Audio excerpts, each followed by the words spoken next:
Hi guys, it's War here, and today we're doing episode 9 of our UK trivia tour, and today we're going from Wellington to Bristol. Let's get in the air.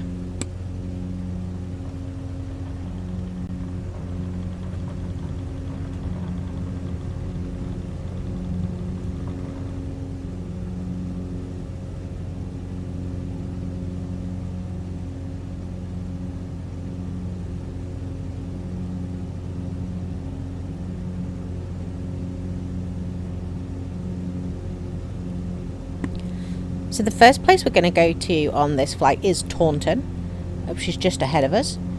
Taunton was the first town in the whole country to be lit permanently by electric street lighting, and that happened in 1881. This was a whole year before the Electric Lighting Act, which enforced the switch from oil lamps to electric across the whole of the UK.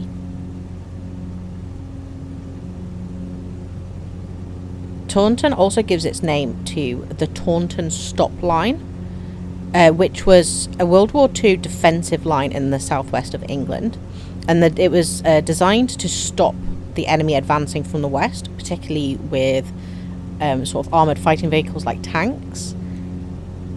There was about 50 similar defensive lines that were constructed around England in World War II, and they were designed to compartmentalise the country and contain any breakthrough in order to wait until reinforcements can arrive.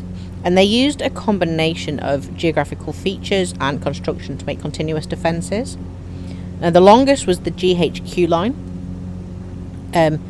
but the Taunton Stop Line, which ran north to south for nearly 50 miles, and it went through Somerset, Dawson and Devon, and it went from Seaton to Axminster to Chard along the River Axe, then along the Great Western Railway to Ilminster Railway and Chard Canal to Taunton, the Bridgewater and Taunton Canal to Bridgewater, and then the River Parrett to the coast near Highbridge. And Highbridge was actually also the starting point for the GHQ line, the east-west GHQ line.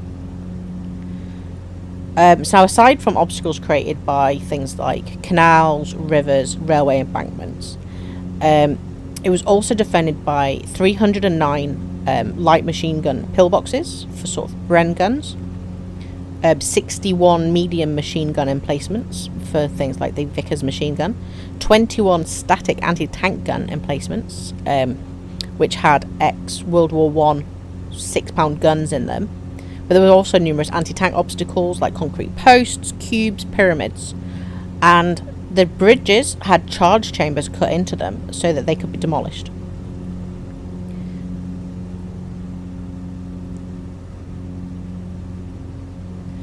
And now many of these pillboxes can still actually be seen along the length of the line.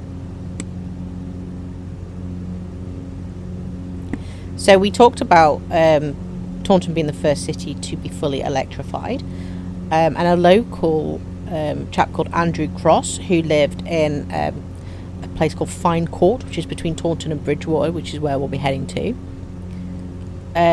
He was a really intelligent man, Andrew Cross, and he was fascinated with electricity, and he attended a lecture on it, which just reinforced this.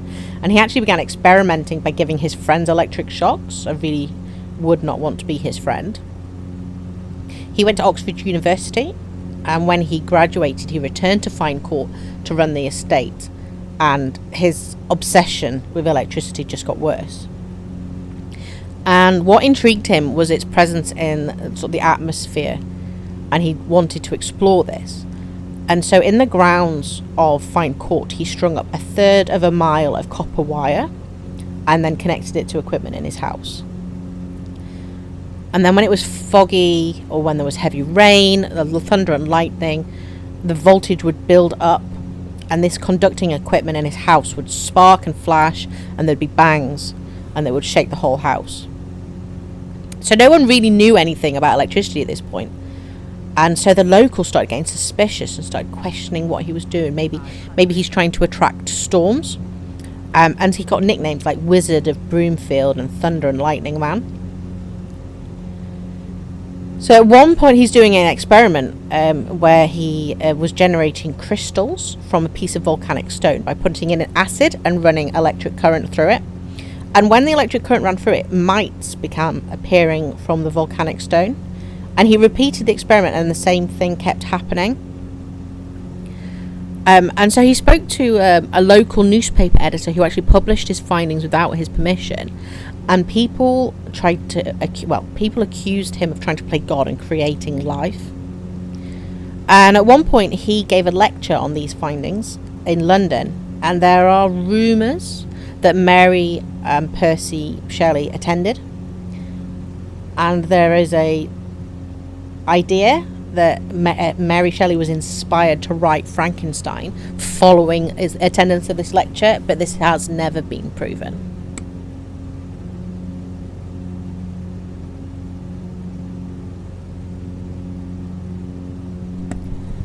So on the 20th of June 1685, the Duke of Monmouth actually crowned himself King of England in Taunton. But then his rebellion was defeated at the Battle of Sedgemoor, which took place in a place called Western Zoyland, which is near Bridgewater, where we're heading. Now, the Battle of Sedgemoor is credited as being the last ever pitched battle to be fought on English soil. Now, a pitched battle is where the commanders or the representatives have met in advance and they've chosen a location and a prearranged time for where the battle is going to happen. Now there are some that say that the Battle of Preston, which was part of the Jacobite Rebellion, was actually the last pitched battle, but it was one of these two. So the Battle of Sedgemoor was the final battle of the Monmouth Rebellion, and that was between James Scott, who was the first Duke of Monmouth, and troops who were loyal to King James II, and the Royalists were decisive winners. We're just coming over Bridgewater now. So if when you pass Bridgewater on the M5 motorway, you will see a willow man, which is running across a field, obviously static. And it is made of Somerset willow and was created by an artist called Serena de la Haye. It was built in 2000 and it's known as the Angel of the South, and it's about 40 feet tall. Oh, it did actually burn down. And it now actually has a little moat around it to try and help that not happen again.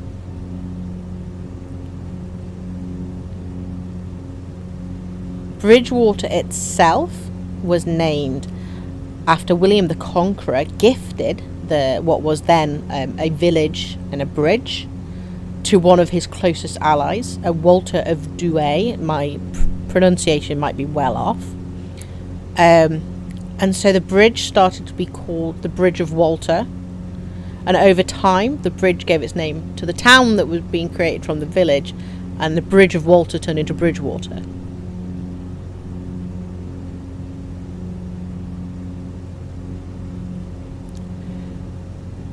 So just not far off in the distance, we have Burnham-on-Sea, which started off as a fishing village and is now the home of the southern tip of the second longest beach in Europe.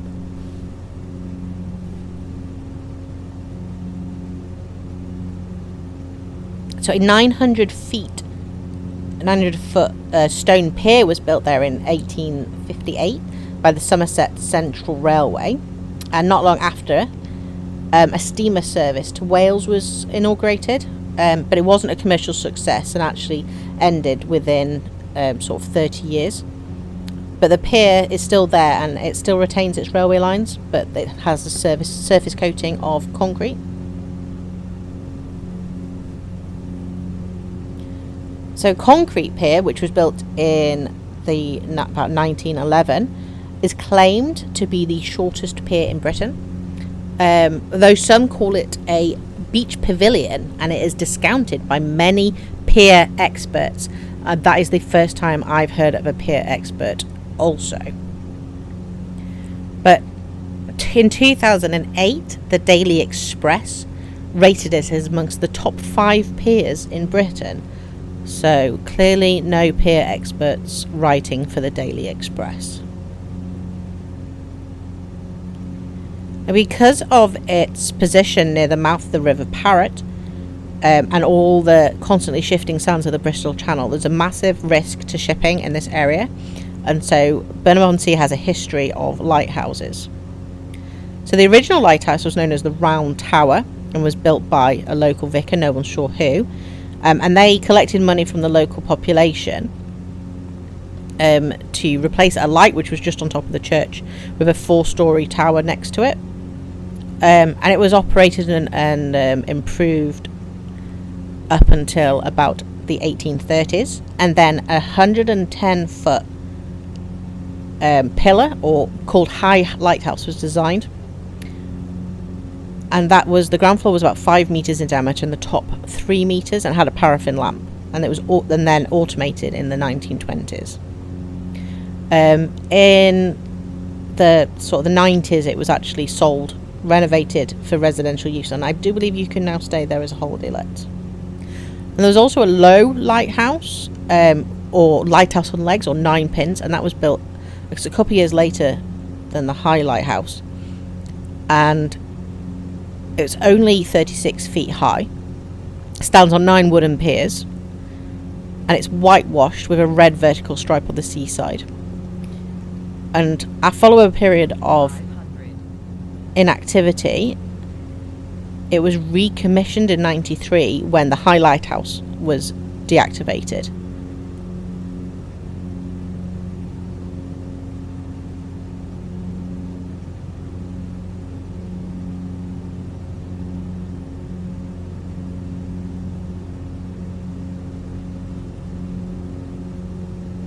So that over there is Brent Knoll, I believe, which has seen human settlements since at least the Bronze Age.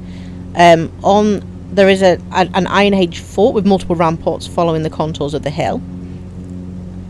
Now, before the Somerset levels were drained, Brent Knoll was actually an island. It was known as the Isle or Mount of Frogs, and it provided a safe haven from the waters and all the marshes. And according to legend, Ida, son of Nuth, was one of King Arthur's knights, came to the Mount of Frogs on a quest to slay 3 giants who lived there. So just in the distance we have Breen, which is at the northern end of the longest stretch of golden sand in Europe, which is actually 7 miles long. The majority of this beach is dog and horse friendly. And at the end you see Breen Down, which is sort of the spit of land.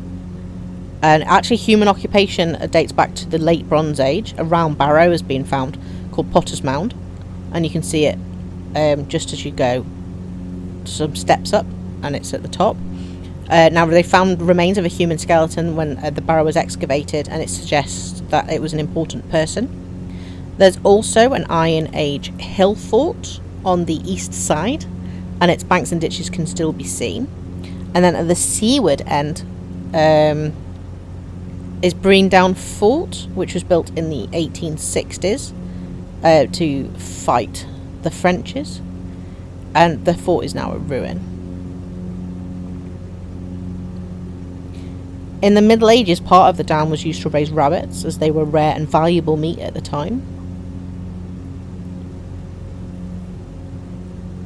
And in the 1860s, they started to build a harbour at Breen Down, and the idea being that it was going to be a better port for crossing the Atlantic than Liverpool. But after about 4 years, there were so many difficulties that the project was abandoned. So the fort, built in the 1860s, was actually refortified in 1941 for troops to be stationed during World War II. And Marconi, who invented the first telephone, made his first ever radio transmission from the top of Breen Down. So we're now heading towards Weston-super-Mare. So super means is medieval Latin. It means on or above, and mare is Latin for sea. So Weston-super-Mare is Weston-on-Sea, which doesn't sound quite as grandiose. The Severn Estuary has one of the largest tidal ranges in the world, second only to the Bay of Fundy in Canada. The Grand Pier, which was opened in 1904, was extended 450 metres into the water, and the intention was to run a passenger boat service over to Cardiff. But they had to abandon the plan when they realised that because of such a high tidal range, it was just impossible to have a regular timetable, and so the extension was just dismantled. and now the pier is purely entertainment. At one point, the transatlantic cable, which carried telegraph messages between Britain and America, washed ashore at the beach, and it was so important that actually First World War sentries were posted in the town to guard it. In Sand Point, there's an abandoned MOD testing station. It overlooks a bay called Woodspring Bay, and there's 2 sunken ships that can be seen at low tide, and they were used for bombing practice during the Second World War. The site was run entirely by the MOD, and up until very recently, cannonballs and shotgun shells were being found in the area. But in 2005, the area was stripped of its license to dispose of bombs because they lost a pallet of bombs that presumably got swept away by the strong current in the channel. Very concerning. Weston-super-Mare also has a helicopter museum, and it's actually got the world's largest collection of helicopters. So prior to the Central Grand Pier, there was a Birnbeck Pier, which was just on the end of that headland we just passed. In the Second World War, it was taken over by the military and became HMS Birnbeck, and it was a site for really important military research and weapons testings.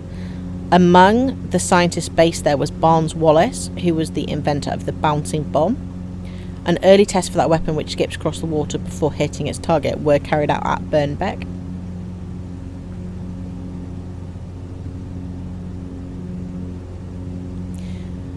Weston-super-Mare was also the location of the first female tram driver.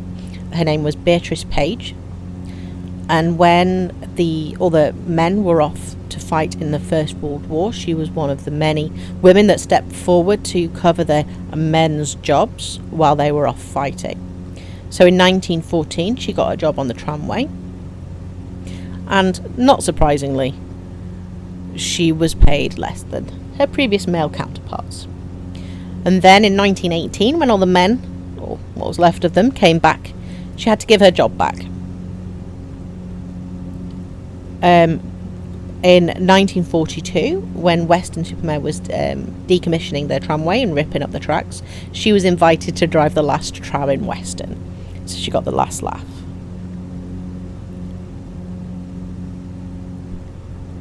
Very famous resident of Weston-super-Mare, Mr. Fawlty Towers himself, John Cleese, was born there in 1939. He went to a school called St. Peter's School as a boy, and then actually returned to that school to teach for 2 years before he went to Cambridge University. And all his first experiences of acting and stage came when he was at school in Weston.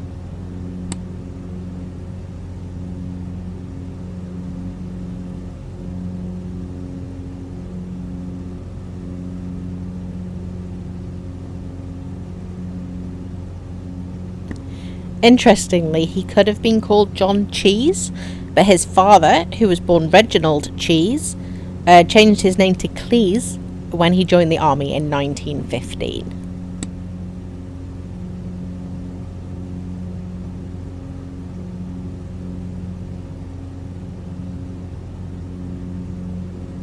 Another famous person who attended St. Peter's School in Weston-super-Mare was the children's author Roald Dahl. Admittedly, they didn't attend at the same time. So he was sent to St. Peter's in 1925, and he arrived in Weston on a paddle steamer from Wales, where he was from. It was his first ever boarding school. He didn't particularly like his time there. There was 150 boys and 20 slept in each dormitory. He was incredibly homesick during his first term and actually pretended to have appendicitis in an attempt to leave. Didn't work. He ended up spending 4 years at the school. The school was actually demolished in the 1970s, and there's a housing estate there, but one of the roads is named St. Peter's Avenue, and there's a blue plaque in his honour erected on the site of the former school.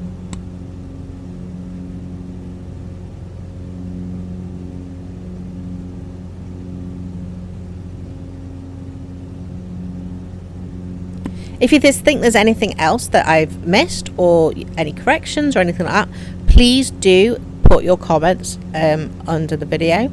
I do enjoy reading them, and I will answer as many as I can.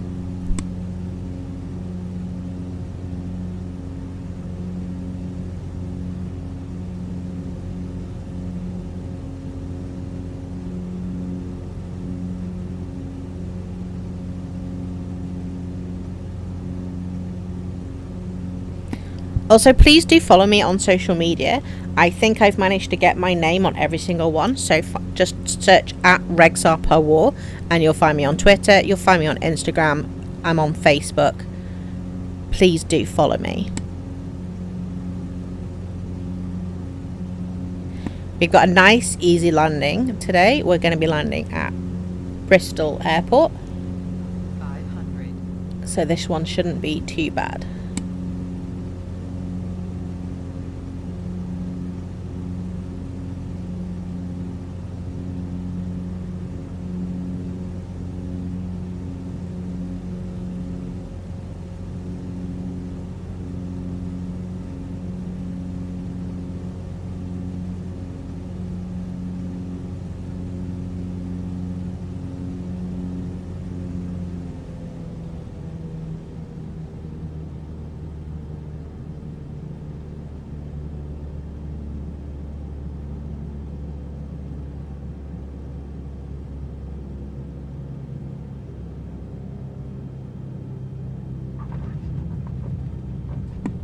So as ever, thank you for flying Regsar Per War Airlines. I hope you enjoyed it. Please do like and subscribe. I will keep making them as long as people keep watching them.